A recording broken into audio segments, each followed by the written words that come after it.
Hi there, friends. Before we dive in, we want to let you know something important. While this podcast does feature a marriage and family therapist, we are not your therapist.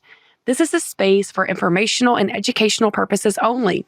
We're here to have a deep conversation over coffee. If you find yourself feeling stuck or overwhelmed, we encourage you to reach out to a trusted therapist, counselor, coach in your area who can give you personalized support you deserve. Because let's be real, life is way too hard to go at it alone, and your emotions are way too valuable to ignore. Okay, now that we've gotten that out of the way, let's get to the good stuff.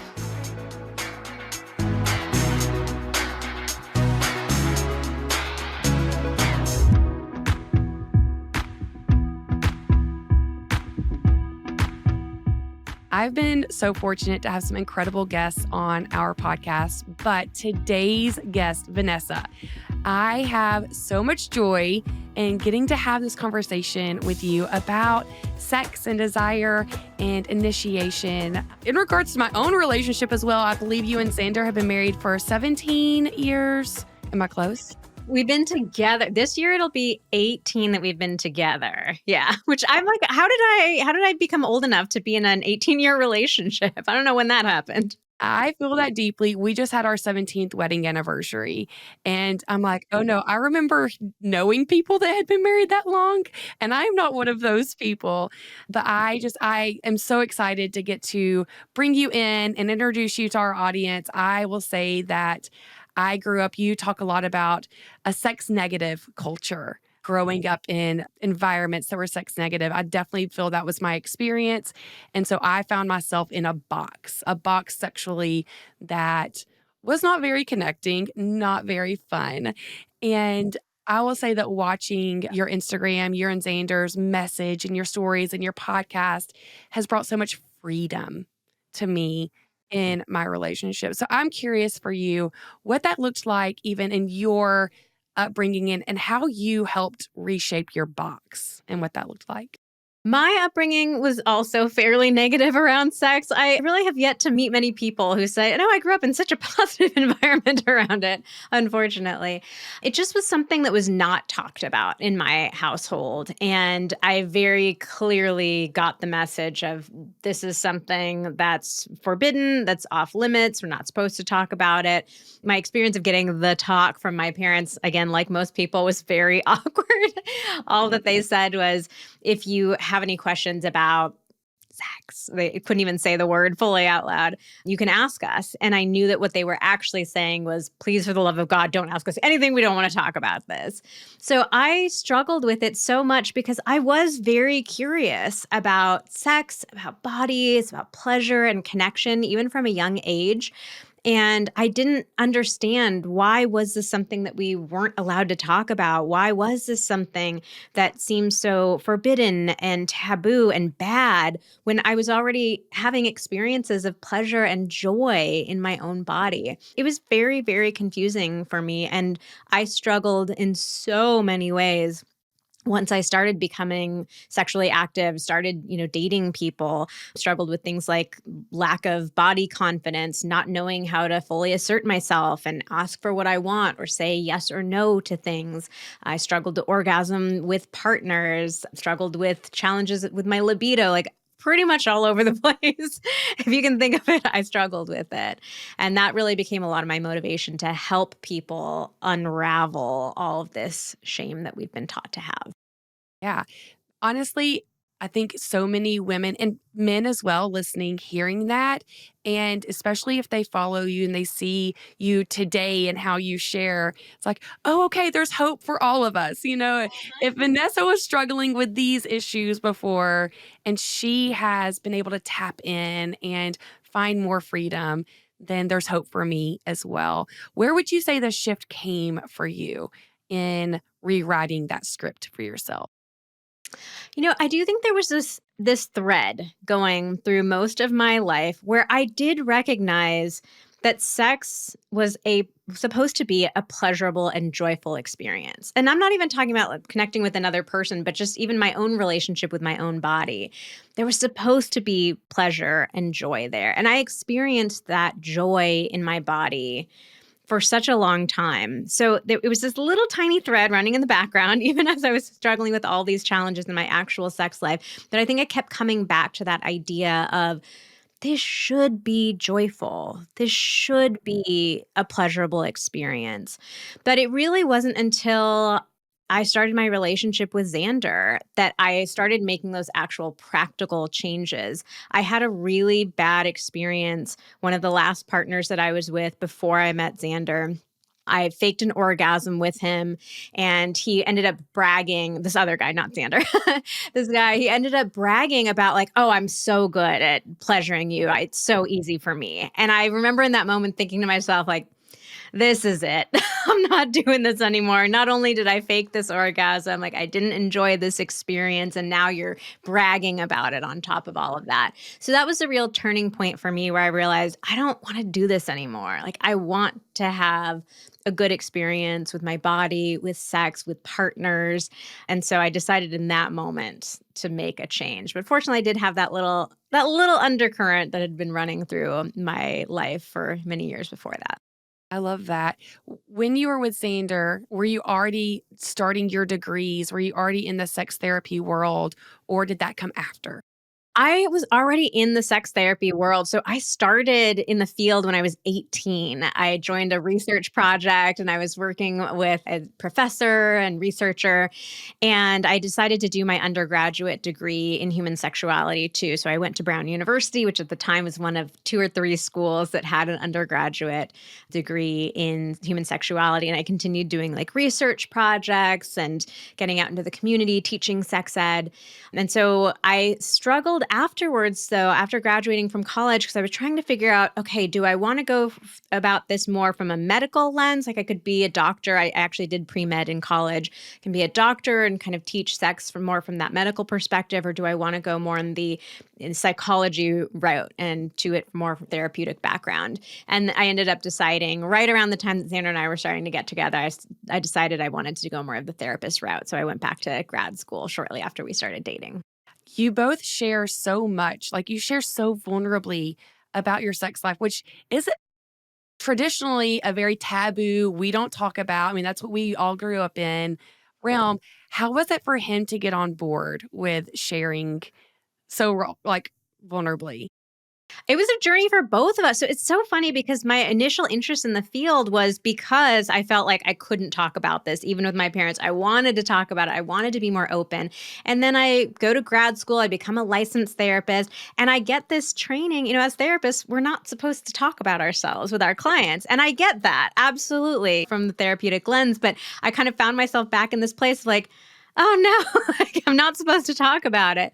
And so I had to go through this journey of recognizing I'm glad that I have this therapeutic foundation. I'm glad I have this way of working with people. But I think that what I really want to do in the world is take the lead and show people we have to talk about this openly. And I will be vulnerable. I'll go first. I'll share my struggles, my challenges. I had to really overcome all this training that I had been given as well. And so with Xander, when we met, he loved the idea of me being a sex therapist. He always says like, oh, I could, it's a great thing to brag to all my friends about. Like, yeah, I'm dating a sex therapist. But once I started talking to him about joining my business, he was really uncomfortable about it. He initially joined purely from the back end, like the operational stuff. He was helping me build out, my website and all the tech stuff that I needed to get going. And I had this idea in the back of my head of, okay, I'm starting to talk about my own sex life more openly, but I'm missing the partner perspective. And I think there would be something so valuable about the two of us being able to say, hey, we're in a relationship. We love each other. We are super committed to each other. And we have gone through our own challenges too. We had mismatched libidos. We had times that we felt like we were in a rut, that we were becoming more like roommates rather than romantic partners. And I just had this hunch, I think that we need to talk about this. This is the next step of really normalizing all of this stuff. And he was very, very hesitant. He's like, I don't want to have to like acknowledge all that stuff. This is is going to be embarrassing. What if my friends see, if my family sees? And so we really did it very, very slowly over a long period of time. It was mostly a lot of me like putting the phone in front of him while I was on Instagram, like, Xander, what do you think about this? Xander, what do you think about that? And slowly he started getting more comfortable. And it was really because of the feedback that we got from our community, people reaching out and saying, oh my God, it's so amazing to hear you talk about this. I don't feel alone anymore, or I have hope now that we can get over this. So once we started getting that feedback, it really encouraged both of us to keep being brave and keep sharing more of our own story. Yes, like absolutely. And I thank you for that. That's something we talk a lot about is I understand the therapist perspective of you can't share your own stuff, but I do think that we are hurting our community so deeply when we can't share vulnerably. And you and Xander are a perfect example of that, of just how he shows up on your videos. One, it is incredibly entertaining, but it's like, okay, yes, we can do this. I didn't even know that my husband wanted me to do this thing. you know, I remember the first video where you're talking about sitting on his face, and I was like, what? That's a thing. I had no idea.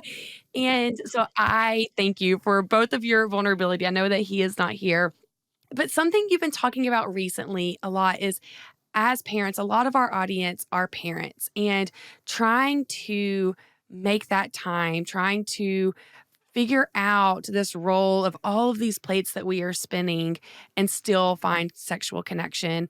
And here recently, somebody had commented, or you had people saying, like, oh, this can apply to me because I'm a parent. This won't work for us because I'm a parent.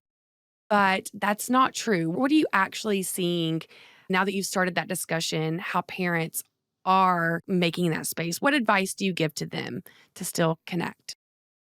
So I want to start by normalizing that it is so difficult to stay connected as partners once you become parents.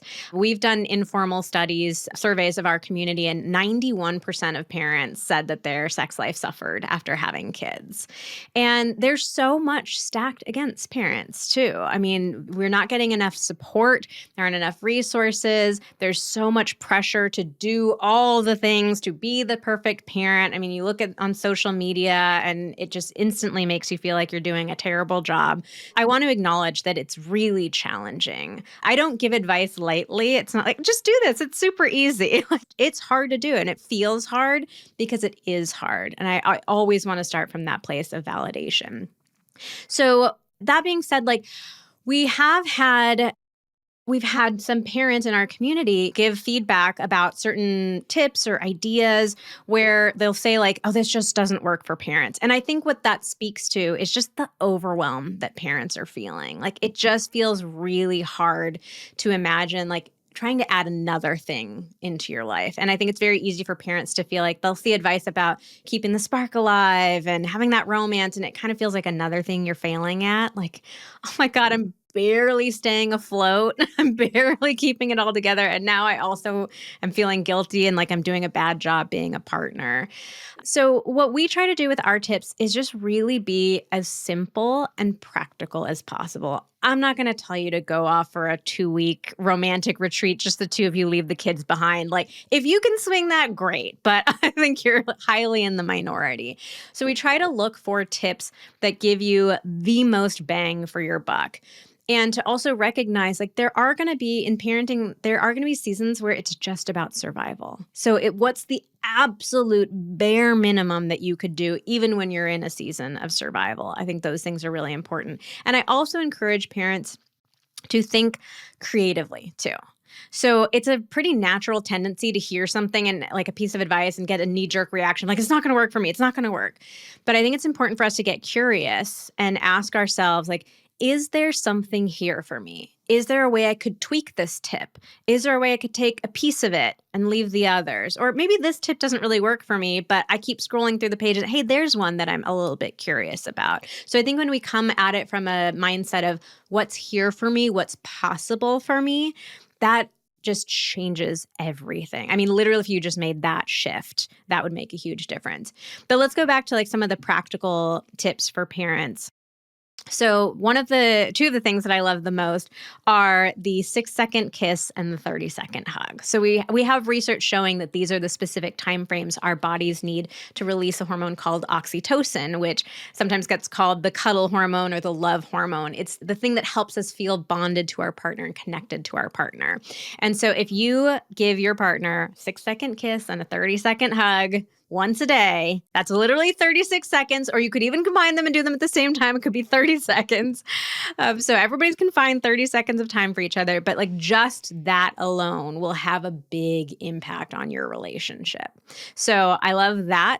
I also love eye contact. It's actually pretty shocking and a little bit sad if you start paying attention to it in your own relationship. I've done this in my relationship too. I'm like, oh my God, I barely ever make eye contact with Xander. And even things like when he comes home or I come into the room, it's so easy for us to just we're buried in our phones, we're paying attention to something else.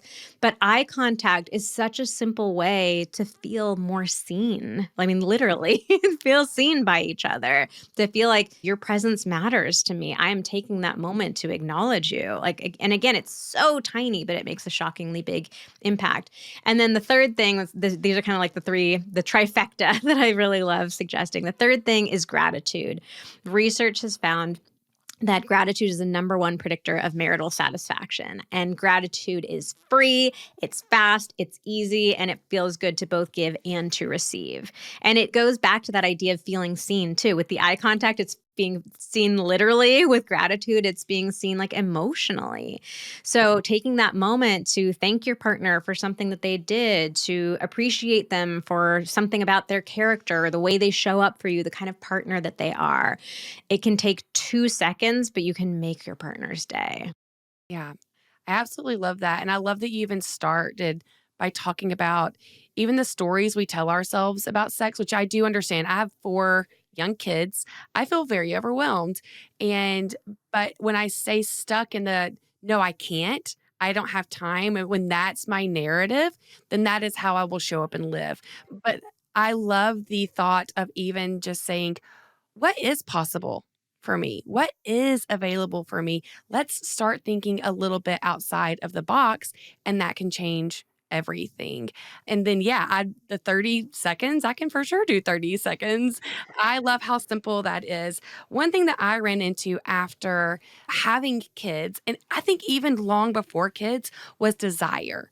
I struggled and still struggle not feeling desire. And I know that that's something that you often talk about. So, can you explain desire to our audience and what that can look like, the 2 types of desire, and how we can even increase our desire? Okay, so first of all, let me just say, I think desire is really overrated. I think we put pressure on desire for sex in a way that we don't put pressure on anything else in our lives. So, first, let's break down the 2 types of desire because most people don't know that this even exists. And it's pretty game changing information, especially for women, and especially for people who think of themselves as low desire or no desire. So there are 2 places that we can get turned on and ready for and excited about sex. So mentally, the idea of sex sounds good. And physically, our bodies start to get ready for sex, start feeling good and wanting more. So the 2 types break down to where you feel desire first. So the first type is spontaneous desire. And this is how everybody thinks desire is supposed to function, where you're just kind of going about your day and then all of a sudden, randomly, the idea of sex pops into your head. It sounds good. You're excited to do it.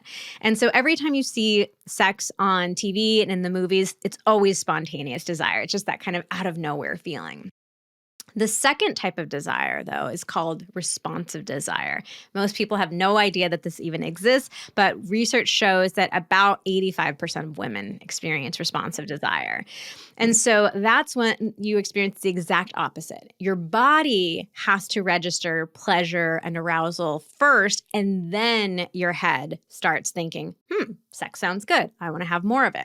So, a classic way of knowing that you might have responsive desire is if you've ever been in the middle of sex or even at the end of sex and you catch yourself thinking, this is fun. Why do I never seem to want to do this? That's responsive desire. So it's not that you have low desire or no desire. It's just that your body, like you need something to respond to. You're not going to feel that out of nowhere, hey, I'm interested in sex right now. That's just not how your body works. And it doesn't mean anything's broken with you. It doesn't mean anything is wrong with you. There are actually drawbacks to spontaneous desire too. It's not like that's the better kind of desire.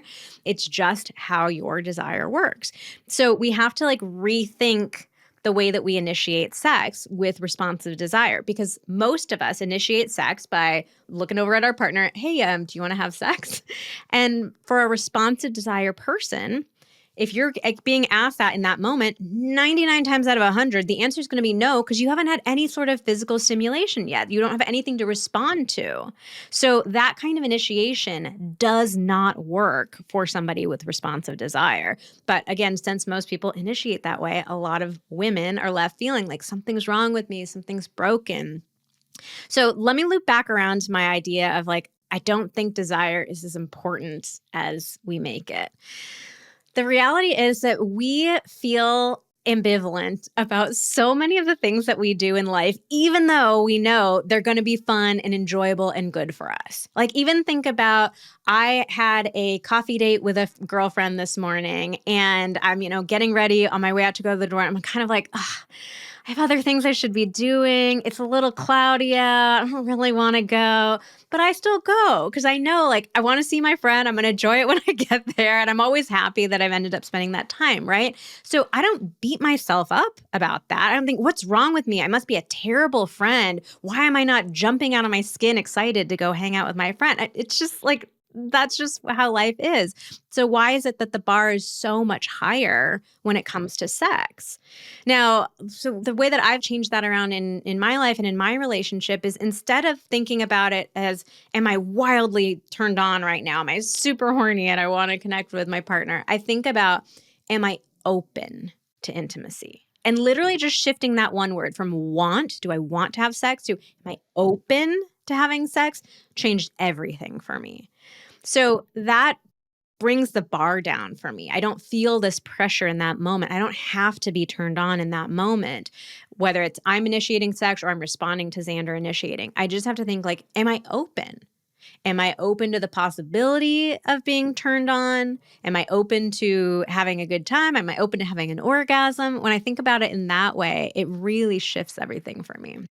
Yeah, I love that because I definitely think that I am responsive, married Mhm. to a spontaneous. And what Mhm. I have found, which he would probably even say I'm a rebellious desire because I get turned on when he's like, we're not having sex tonight. Suddenly I want to have sex. Oh. I'm a real problem. Um, but with him, for years, since we don't have this language, since we don't have this education, that seems, "Hey, do you wanna have sex?" Ugh, it Mhm. that's painful for him. It feels like rejection. It feels like I don't Mhm. desire him. And so even making this switch, instead of, "Do you want to have sex? Are you open?" And then Mhm. recognizing that my desire has actually nothing even to do with you. How do you see that working with partners that tend to be opposite? What tips do you have for them? Well, yeah, let me tell you the other problem with initiating and the way that most people initiate too. And I'll use my own relationship. Like when Xander initiates sex with me, I feel like I'm being given a pop quiz. And it's sort of this feeling like I feel very put on the spot, like, oh my God, wait, you were thinking about I wasn't even thinking about sex right then. Like it feels like I'm already behind, like I've already kind of lost in some way. And so it's very easy to have this knee jerk reaction. And that often is my knee jerk reaction in the moment. Like, no, no, no, no, I'm bad. I've like done a bad thing. And so what I had to recognize for myself is like Xander and I are two different people. And it would be actually, if you think about it, it would be super weird if every single time he initiated, I was like, oh my God, I was literally about to initiate with you. Like, that would be very strange. I think when it comes to sex, we get very stressed out about this phrase mismatched desire because it feels scary. Like, oh my God, are we not the right match for each other? Are we not compatible? And the reality is like you're just two different people. of course you're going to have different preferences. Of course you're going to want sex at different times. Like, think about it with food. If Xander says like, "Oh, I'm hungry right now, are you?" I'm not going to freak out and beat myself up and I'm not hungry in the exact same moment he's hungry. If he wants Chinese food and I'm like, "Actually, I was craving more of Italian." Like, I'm not going to freak out and beat myself up, "What's wrong with me?" We recognize in other ways, yeah, we're different people. Of course, we have different interests and desires and in different moments. So we have to recognize that the same thing is true with sex, too. Yeah, I think that I would hope that our partners wouldn't like if I want Italian and he wants Chinese, that he doesn't feel like I still want to eat dinner with you. It doesn't mean that you're bad or that I don't desire you because I feel like it often comes more personal for them, like a rejection. And it's like, ooh, I'm not intending this to be a rejection moment. It's just I was touched 10,000 times by my 2-year old today. Right now, I just need I need something different. And sex So does here's not what sound happens appealing. oftentimes, like when let's say our partner initiates with us, if you don't feel open to it in the moment, you feel a sense of shame and embarrassment. It's like, oh my God. Or sometimes it's even irritation too. Like, we're initiating right now? Like, read the room, buddy. This is not the time, right? And so we get really uncomfortable in those moments. And most of us will respond in a not very sensitive way. So it might be like, oh, no, like not right now. Or like, can't you see I'm in the middle of something? We might even make fun of the way our partner initiates. Like, that's really your initiation? You think that's going to work? And so we respond in a way that actually feels really hurtful to our partner rather than taking that time to like explain to them what's going on, to like feel in for ourselves what's coming up for us. So, a big part of this is we need to learn how to initiate better, but we also need to learn how to navigate those moments better, how to decide. I think I call it the consideration process because I think so many of us have this knee jerk reaction to say no. And there's actually more space there for us to consider it a little bit more. So if you think about it in terms of, am I open to intimacy? Am I open to seeing if I could get turned on? Am I open to maybe not having sex or whatever the main course is with my partner, but maybe there's something else physical that we could do instead. So there's that piece of it. And then even if we are fully a no in that moment, there are more skillful ways to share that with our partner. So even just sharing, I've had a really tough day. I'm so touched out. I really appreciate the vulnerability that it took to initiate, and I want to connect with you. Could we maybe just sit on the couch and cuddle for a little bit first? Or could we do a rain check for tomorrow? And I will initiate with you tomorrow because I know the vulnerability it took for you to do it today, and I will take that on tomorrow. So there are so many other ways that we can navigate those moments that are actually going to bring us closer together rather than feeling like this horrible disconnecting rejection.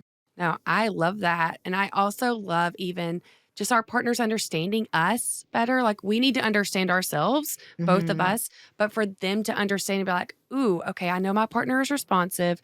Hey, what are you needing right now that can help you Mhm. transition from work to us being Yes. able to be intimate with each other and Yeah. finding out what they need to help warm that process up. I think that that's Yeah. also something that is really helpful. I will say, Vanessa, that you are going to get the credit for ending boob honks all over the world. Like they're going to disappear forever thanks to you. And so, what are some ways that our partners could initiate with us or that I struggle initiating? My husband recently actually asked me, like, hey, this would be an area that would be really helpful for me. I feel like I'm always planning Mhm. our sex life. I feel like it's up to Yeah. me to be in the driver's seat. So, Vanessa, can you help me know ways that Yeah, I so can not be the more boob honk. proactive? No boob honking. We're gonna Yes. stop doing that. I have yet to meet women who, like, genuinely love it. I think it's so sexy, it's such a turn on. Okay, here's my favorite tip for this. Ask your partner. If I were to initiate with you, tell me, like, 2 or 3 ways I could do it that you would enjoy. I think this is such a good question for every person to ask their partner because you're going to get specific ideas and you're going to get the confidence of knowing that your partner said they would like that. So we have a whole course called The Art of Initiation. I think we share like 60 or 70 different initiate ways that you could initiate. But the thing that we really try to drive home in that course is everybody's unique. And what works for somebody, what feels super sexy for somebody is going to feel totally unsexy for somebody else. So we have to take a little bit of time. And I like having all those examples in there because it helps us get us, we can look through each one, kind of like having a menu at a restaurant and like, yeah, that sounds good to me. No, that one doesn't sound good to me. Cause sometimes it's hard to come up out of nowhere with like, what is it that I want? What does sound good? You're like, I want to see the options. So I love having that in that course. But really being able to hear from your partner directly can be such a big confidence boost. So I'd ask him. Yeah. I think that that's really a great tip for sure. That is one of the things that we use that language as well is like build your sexual menu. But so many people find they're lost on how to do that. A lot of our audience, myself included, we grew up in very religious environments. And so the sexual menu was missionary position, like that is where you stay. That is how you connect with your partner and the Lord, And so, how can people expand their menu? What can people do to find out what's right for them? I was talking with a girlfriend recently, and she was like, "What do you think about me watching porn with my partner? Like, is that something that would be okay?" And I was like, "Ooh, find out what's happening for you. Like, what do you recommend for people to find out what's safe for them to try so they can expand their menu?" It's such a good question because so many of us feel like we should have the answer to this already. And it goes back to one of my least favorite questions to ask in the bedroom. What do you want? I hate that question. It's so much pressure. And it's very hard to come up with an answer. I don't know, like, what are the options? I mean, it's like literally walking into a restaurant and the waiter comes up to you and says, like, okay, well, what do you want? Maybe you might have something specific in mind a particular day, like, oh, I'll have a hamburger, I guess. But a lot of the time, it's the sense of like, well, I don't know. What can you make? What's in the kitchen? What's the chef good at? So Xander and I create a lot of guides and courses that come up with that give you very specific ideas and examples and techniques like the art of initiation. We have that one. We also have our ultimate foreplay guides and our ultimate sex guides that each have like 100 techniques each where you can go through and get a sense of, hey, that sounds interesting to me. Oh, I'm not sure about that one, but I'd be interested in like trying it and see if I like it. Nope, that one's off the table for me. I'm not interested in that. So I think it's really important to have specific examples in front of you because it's like there's certain things that you might be able to identify like, yeah, I'm not really interested in this kind of sex or I don't want to try that position. But there's so much of sex that most of us just have no idea. Like, I don't know what are the options. Right. And I love that we talk about as well that it's just for you and your partner, that there's no judgment. Nobody else gets to judge what the two of you do. And I think that you and Xander, whether it's you sharing your own experiences of things that you've tried, or when you poll your audience, and sometimes people will respond, "Hey, I've done this." And sometimes you're even surprised. You're like, "Ooh, okay. And so I appreciate that from that lens that we're not all here to judge each other. What's right for the two of you may not be right for someone else. But I do think that we are often looking for resources and how to not stay stuck in where we're at. I love that you've mentioned some of yours. I will make sure that they are linked in our show notes for people to find them because we do all deserve exploration. We do all deserve to try new things. Another thing that you and Xander have done online is debunking sex positions. Oh yeah. Some of our favorite reels to film. They're so ridiculous. Yes, it's like, "Oh, nope, this one definitely will not work." Uh-huh. Or we tried this one and we give it a B minus, whatever that is. Uh-huh. Um, and so I think that people do have fear in staying in a level of monotony. Mhm. And I am curious, how do you keep it fresh? I mean, y'all talk about sex a lot. You try all of these different positions, like you try all of Mhm. these things. How do you keep it fresh in your relationship? So everybody's heard the advice, keep it spicy. And it actually is good advice. Like research shows that when we do new things with our partner, it just lights our brains up. We get to see them in new and unique ways. And the cool thing about sex is there is so much to explore. There are so many different things that we can try and experience. So I think it's really great to continue having that exploration with each other. Now, that being said, a big problem that comes up for a lot of people is they hear the phrase like try something new or keep it spicy, and their brain goes to kind of extreme things, like things that feel really outside of their comfort zone, or really intimidating or scary. That's zero shame around anything that people want to, as long as two people are enthusiastically consenting, I'm down for people doing whatever they want to do. But I also want people to recognize that you don't have to go wildly outside of your comfort zone in order to keep things new and interesting with your partner. So, the advice that I give to people who are first starting to explore this is don't even think about doing something new. Just think about what's something that we used to do that we haven't done in a long time. So, it could be as simple as, you know what? We used to spend so much time making out, and now we like don't make, we're kind of like just going straight for the business. Or we used to play with toys with each other, and the toys are gathering dust in the back of the closet. Or we used to have nights where we would just do oral on each other and we wouldn't have intercourse.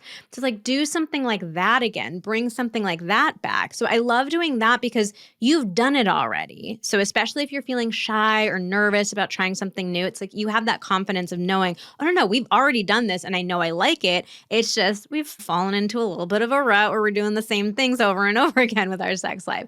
So, go back to some of those oldies but goodies and bring them back out of the closet first. That's really incredible advice because definitely I think when you look at the life cycle of your relationship, I met Wes when I was 18, so we don't even touch things that we were doing back in our early 20s now because we're tired and we just get in this daily life environment where we do easily get stuck. So I think that's incredible advice to look back at things that you did previously because you already said yes once. I can say yes again. The other thing I want to say about this too is I think that some of the best experiences, like most bonding, intimate, connecting sexual experiences I have had with Xander were times when we were trying something and it didn't go very well. Like that actually ends up being so fun. And I think people get a lot of performance anxiety and perfectionism and pressure that they put on themselves, especially around trying new things like, oh my God, well, I don't want to try that. I don't know how to do it. What if it doesn't go well? And I'm embarrassed and I made a fool out of myself. That's actually one of the gifts that doing all these ridiculous reels has given to our relationship is that it's made us really lighten up about our own sex life and take that pressure off of ourselves. So now some of those, like, the funniest, most connecting memories, the things that I'll really remember and treasure for our lives are those ridiculous moments that we tried something that was like, nope, this is not going to work. So I think recognizing that there's a space for humor in sex too. Like we don't have to take it so seriously all the time. Like being goofy and joking around and silly, like that can be a part of your sex life too. And that can actually be one of the best parts of your sex life. Yeah. I think that's also a really good point. I was talking with a girlfriend recently about that very thing, about her having fear to try new things because things hadn't worked in the past. And I do think that we put a lot of pressure on ourselves to show up and perform well. I think we also kind of reach an age, especially as parents, our time is so limited. They're like, no, this has to work. This has to be good, or it was a waste. There's nothing, I don't cook anymore because there's nothing that makes me sadder than making a meal and it being bad. I'm like, that was the biggest waste of money and time and energy. And I think we have brought that into the bedroom as well, that same type of mindset. And so incorporating play back, I think we've forgotten how to do that. Do you have any tips on how to incorporate play back into our lives? So one of the things that Xander and I did when we were creating our ultimate sex guide, part of that guide is 42 different sex positions. And we tested probably over 100 different sex positions because we really wanted to find ones that actually worked, not the ridiculous, like acrobatic, crazy ones that we keep finding on the internet and doing on Instagram.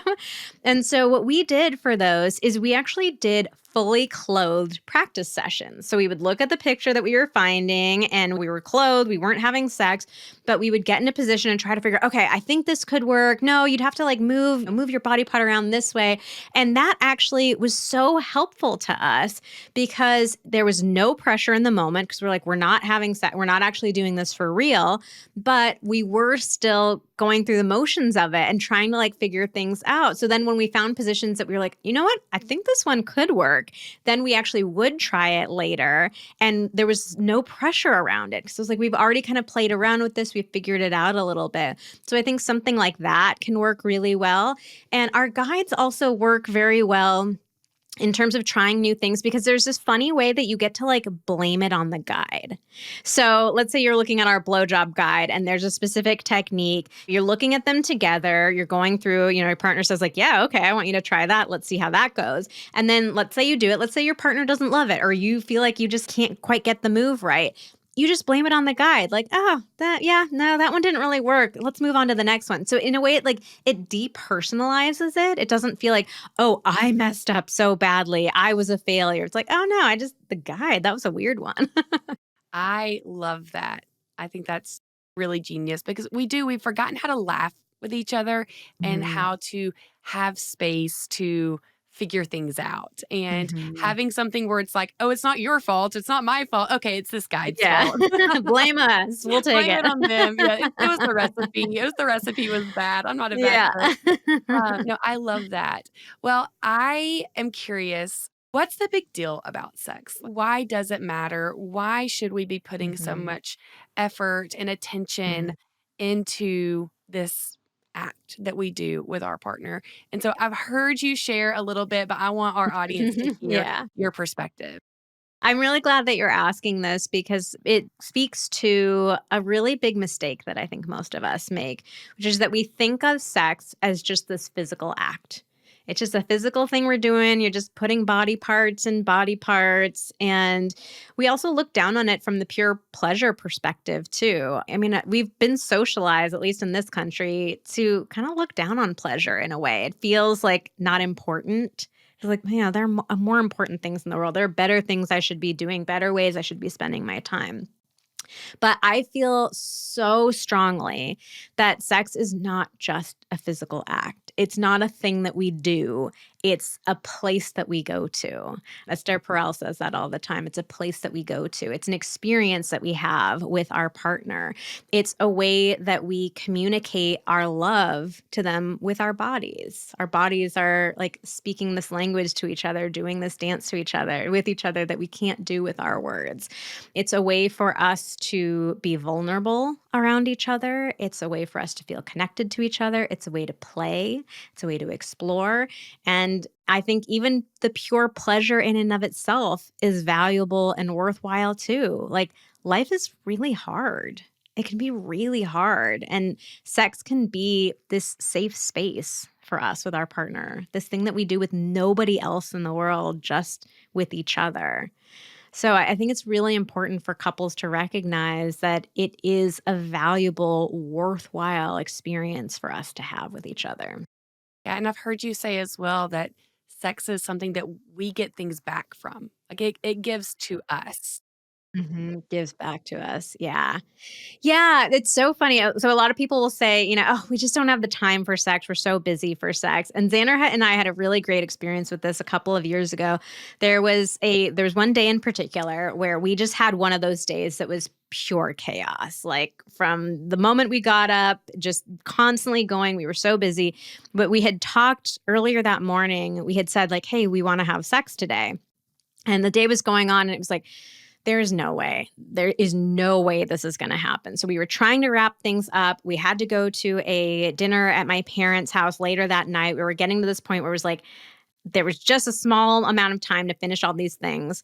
And we had a conversation about like, okay, well, how do we like wrap our heads around this? We got to like finish up these things. It doesn't feel like there's enough time.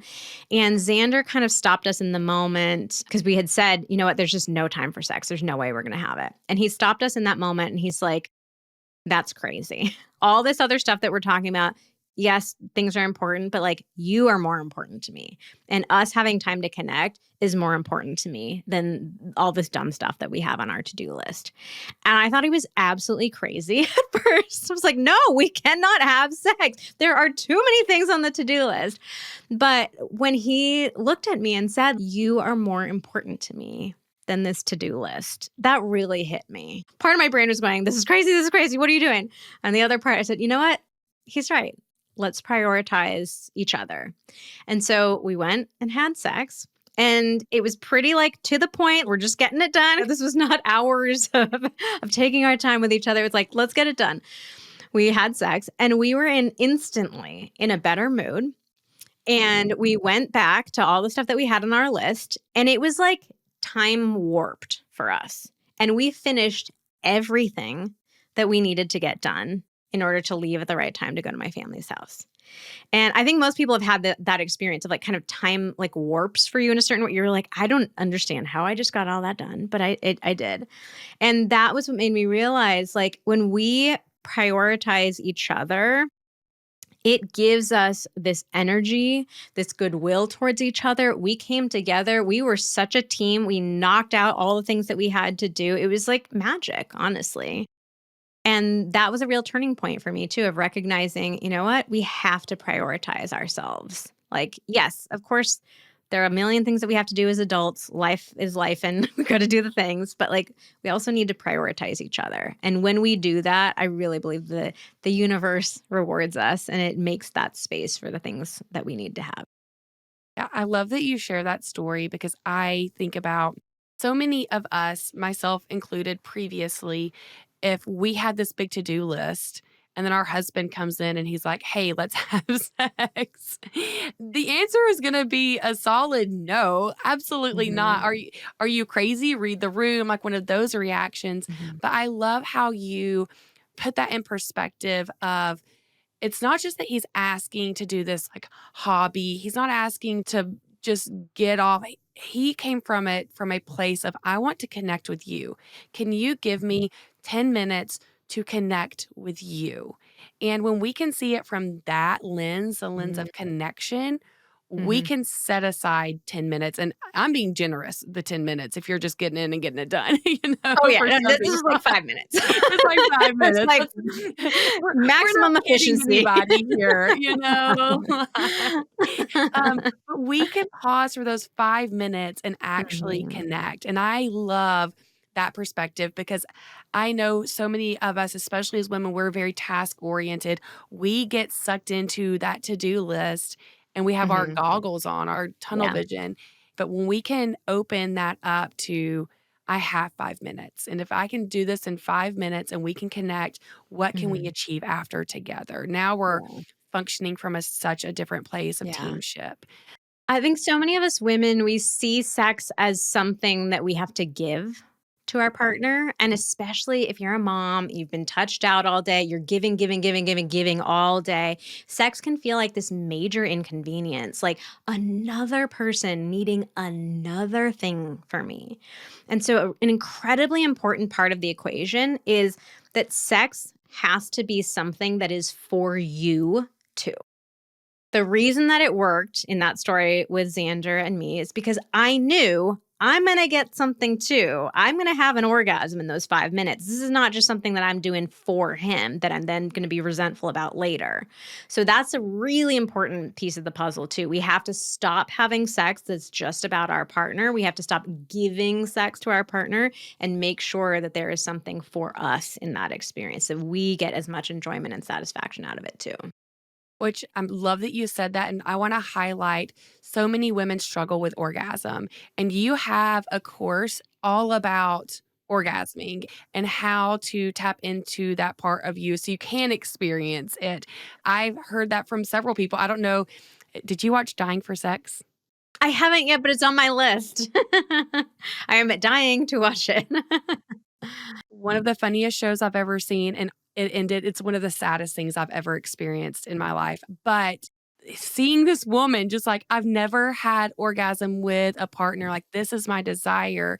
I think so many women still find themselves there. I went years without experiencing orgasm, and so you've created a tool, a guide to help women tap into that, so when you are connecting with your partner in that way, it's not just about them, it's about you as well.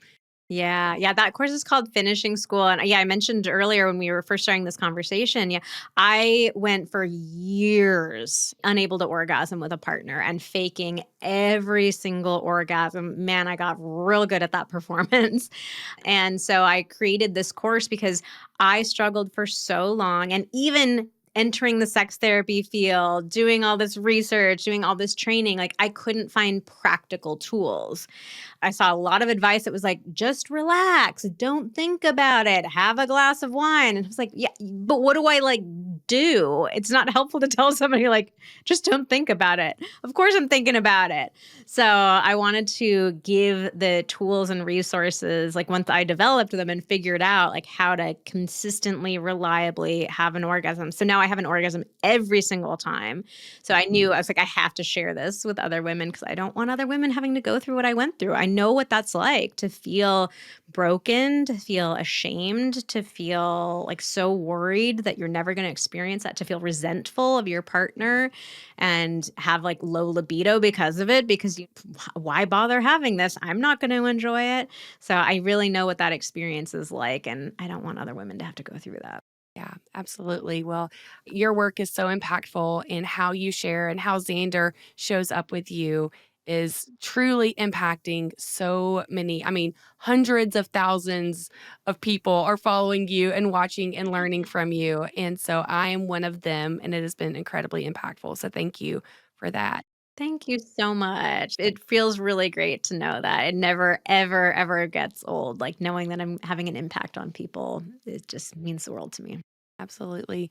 Well, before we sign off, I would love if you would be willing to do the core emotion wheel with us. And this is the simple tool that our founders, Dr. Glenn and Phyllis Hill, created that helps us to tap into our emotions, where we can know what's happening in our bodies and be able to share it in a safe way with our partners or other safe people around us. And we always want our guests to participate if they're willing, because we're all human, and it helps us to see, oh, okay, I'm not the only one that struggles with that. Oh, I get that. I see that as well. And so if you are willing, I will pull it up on the screen, and I don't mind going first if that's okay to kind of model. Well, I usually end with joy, but I will start with joy because I'm just flooded so much joy having you here and getting to have this conversation with you at this time in my life, because Wes and I have been having these conversations of not wanting to stay stuck. And I'm like, Vanessa is coming. She's going to help. So just so much joy in getting to connect with you one on one. Definitely tons of anger about so many years of staying stuck sexually and not knowing how to get unstuck. And honestly, even anger at myself for not getting curious about how to move forward. Shame. I had shame when I had my husband's iPad and it rang earlier, and shame that it rang, that I did not show up as the best version of myself. Guilt, guilt in guilt in not initiating more for Wes. Again, that's like what we mentioned earlier, guilt that I do rely on him to take the lead for us sexually. Fear, a little bit of fear in bringing up dying for sex on the podcast, because Wes is like, stop recommending that to people because it's an intense show, but it is probably one of the most beautiful shows I've ever seen. So fear, if somebody watches and they're like, whoa, Tier, this is, you should never recommend this. Fear in that. Lonely. I think there's always loneliness in initially sharing vulnerably with people of like, ooh, are you going to accept me or not? So just that initial loneliness and sharing about sex. Sad. Ooh, sad. I didn't get much sleep last night. My body is feeling sad. I had a 6-year-old come and tap us on the shoulder at 4 a.m. So sad in that. Hurt. I feel hurt.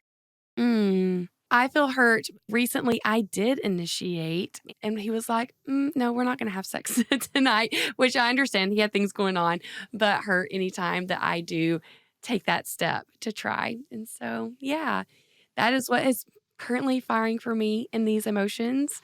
And so, if you're willing to share, you can say a recent time you felt the emotion. If you can't think of a recent, you can think of a big, or you can even make something up. Okay, I'll go the reverse way of what of what you did. Hurt. That's a tough one. Maybe we sometimes get some pretty mean DMs on Instagram. Those can hurt from time to time. We typically have a very kind and generous, wonderful audience, but yeah, sometimes it's a tough place to be. Sad. I have somebody in my life that I love very dearly that is struggling with fertility and just having a really tough journey. And I'm just feeling a lot of sadness for them. Lonely. I felt lonely this weekend because I had a bunch of plans and then they all fell through for different reasons, one or another. And it was a kind of lonely, like, okay, guess I'm just at the house this weekend kind of weekend. Fear. Fear. Hmm. Oh, I have a fear of clowns, and we were watching a show yesterday, and there was the clown popped up, and I was not into that. Guilt, I have been meaning to call to get our washing machine, the little rubber gasket thing replaced for months now. And I actually just did it this morning and they're like, oh, okay, we'll be there in 2 hours. And then I felt really guilty that it was going to get fixed so fast and I waited for so long. Shame probably ties into that one a little bit too. It's like, oh God, did I really like just wait that long? Anger. Last time I felt anger. Telling the story about the guy that I had to fake with, the last one that I faked with, that one always gets me a little bit fired up. And joy. Xander and I were just driving in the car the other day. We love the street that we live on so much. And every time we're driving back to our house, it just like fills us with this sense of joy of like, I'm so happy to be living in such a beautiful place. It like inspires so much awe. There's so much beauty around us. It just pure joy. I love that. I love that so much. Thank you so much for sharing. I always connect in hearing with what is happening for other people. And it's like, okay, we're all dealing logistically, it may look different, but I understand those emotions. I understand feeling fear when something pops up on your screen and feeling sadness. I have a friend going through infertility as well, and just like, oh, I feel that. And so, thank you for being willing to share not just what's happening for you in your body and the emotions, but also sharing with us how we can show up for ourselves in our own bodies to connect sexually with ourselves so we also then can connect sexually with our partners. And so thank you for being willing to do that. Vanessa, where can people find you? Where would you prefer to send people?